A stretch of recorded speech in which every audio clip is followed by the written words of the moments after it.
Hello and welcome to PRSay. This is the official podcast for the Houston chapter of Public Relations Society of America. And I'm your host, Veronica V. Sofer, thrilled to be here with you because on PRSay, we get to meet all of our members. We bring them right to you on the podcast.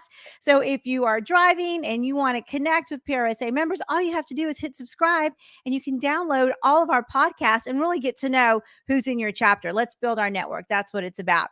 If you're listening on Facebook or YouTube and you're actually catching the video, then please make sure you drop us some comments and my guest and I will be sure to connect with you.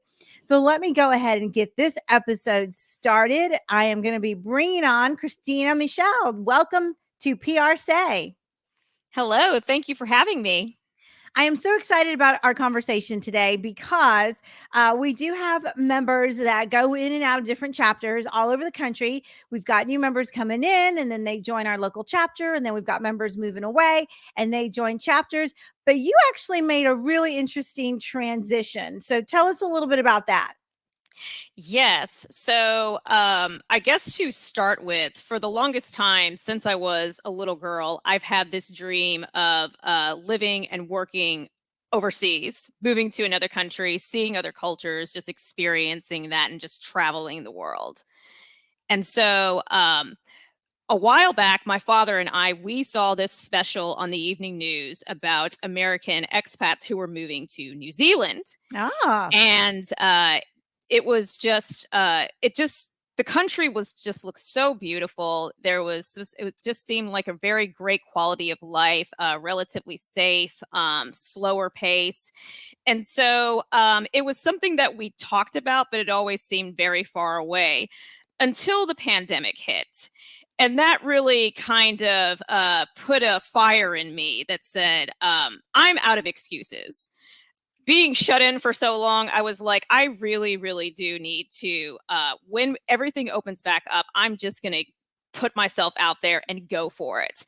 There is no reason for me to deny myself of this experience.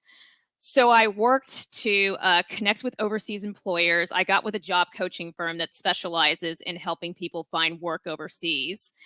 And eventually I got an offer from an organization called Auckland Transport, which is the Auckland region's metro is the way that I like to describe it. I loved how you described it. So I was like, oh, so you went from H-GAC, which we all know about here, and you just took it to the other side of the globe. That's all you did. Like the work is basically similar, right? Yes, it's actually very similar, especially concerning, so the Houston Galveston Area Council is the metropolitan planning organization for our region. Mm-hmm.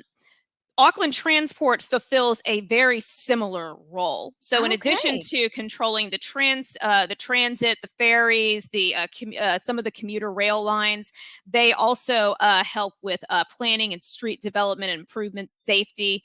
They are involved in all of that over there.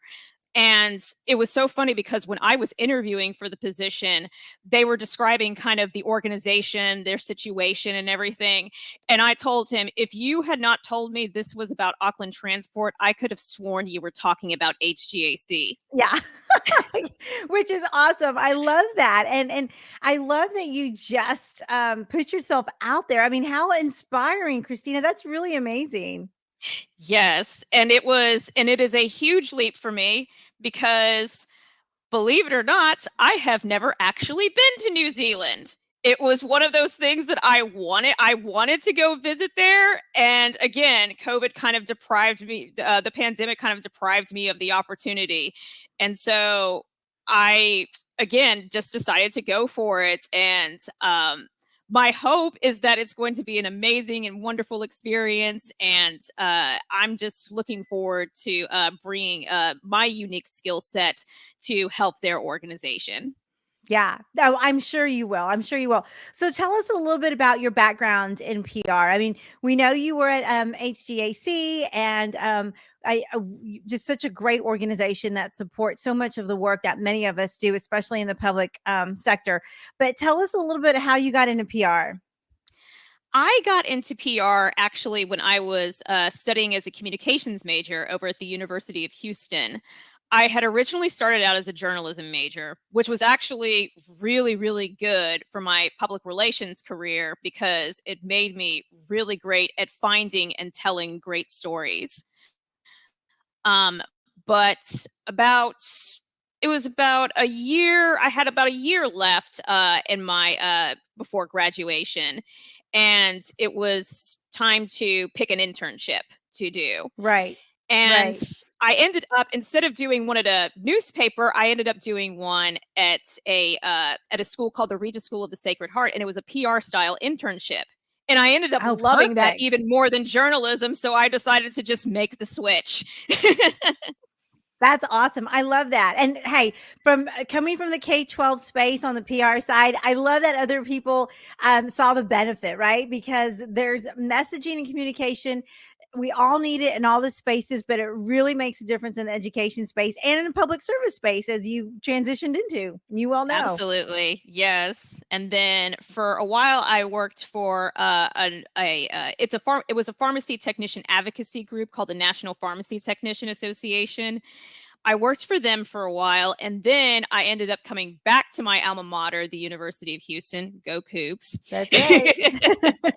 And I worked for them doing, again, communications and PR for about 7 years. And then I ended up in the healthcare sector at Houston Methodist, the Willowbrook location, for 2 years. And that was basically PR, communications, corporate communications boot camp.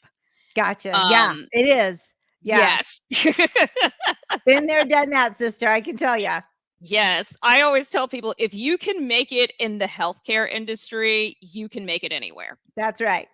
Yes, that's probably what, Sinatra meant. I'm sure that's what he meant when he wrote That's what that. he really meant. Yes. Yeah, that's awesome. I love that. And so how did you make the transition out of healthcare into, because public service is public service. I tell people that all the time, right? But once your heart is there and you decide that's what you find value in, sometimes you can go to different niches, but public service is still really at the core of what you're doing with your messaging. How did you transition over?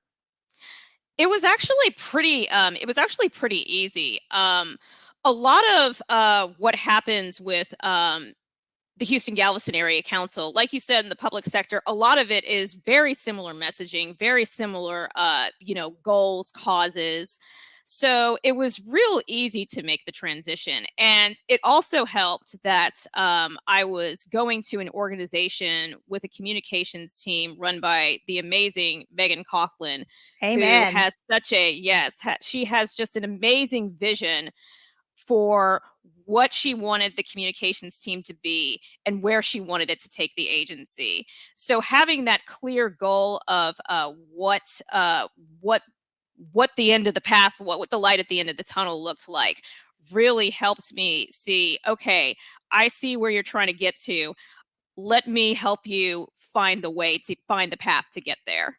Gotcha. Yeah, I think that's fantastic. And I love that that was your journey. And I'm sure in your role, you were able to pick up some of the pieces from the corporate, from healthcare, and bring it all into the public sector, which is super important. So, Kristina, what advice, as we wrap up, I want to ask you, what advice would you offer to young PR professionals, especially our PRSA members that we have at U of H and some of the other programs that we mentor and support with? What advice would you give them? As they're coming out of school and looking for those internships and those first few jobs? Yes. So I would say two things. One, on the professional development side, boost up your LinkedIn profile, like beef it up, fill it with writing samples, and be active on LinkedIn. Find the employers that speak to you, that have causes that you support, that has messaging that you want to support, an organization that really speaks to you, and just put yourself out there, connect with people who work there.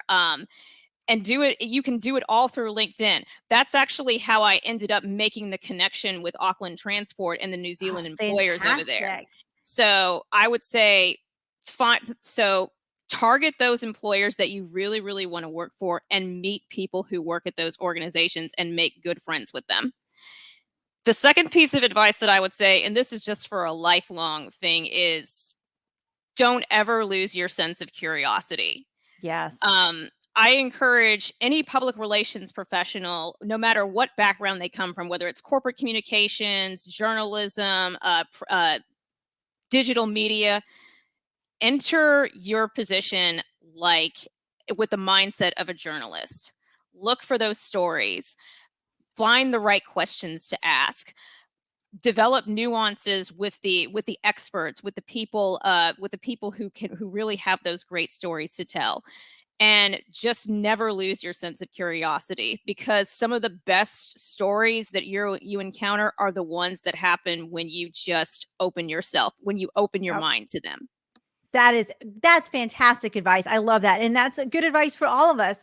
Not just our young professionals. It's a good reminder for those of us who are a little more seasoned around the edges, because when we do lose that curiosity, we lose some of the spunk and passion that really got us into the space. So thanks so much for that reminder. Kristina, how can people connect with you? What's the best way? I think LinkedIn is probably the answer, but I thought I'd give you a chance to confirm. LinkedIn is definitely going to be the best way to connect with me. And I am on LinkedIn. I am very active, and I intend to be posting pictures from my new position in Auckland very soon.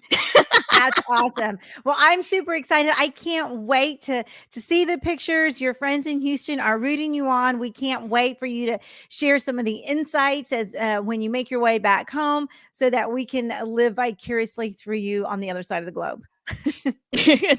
Well, thank you so much for having me. It's a pleasure to be here. Great. Well, we will talk to you soon, and we'll be checking out your posts. All right. All right. That wraps up this episode of PRSay. I hope you enjoyed the chat with Kristina. Make sure you connect with her on LinkedIn. We want to support her in her endeavors and see what she's doing on the other side in New Zealand. So with that, we'll wrap up this episode. Just a reminder, if you're listening on the podcast, make sure you hit subscribe. We don't want you to miss any episodes of PRSay. This is where you get to connect with the Houston chapter members, and we want to make sure that you are always connected and networking. And if you are watching on Facebook or YouTube, drop us some comments, and Kristina and I will be sure to circle back with you. So with that, I'm going to wrap up this episode, and we'll see you next time.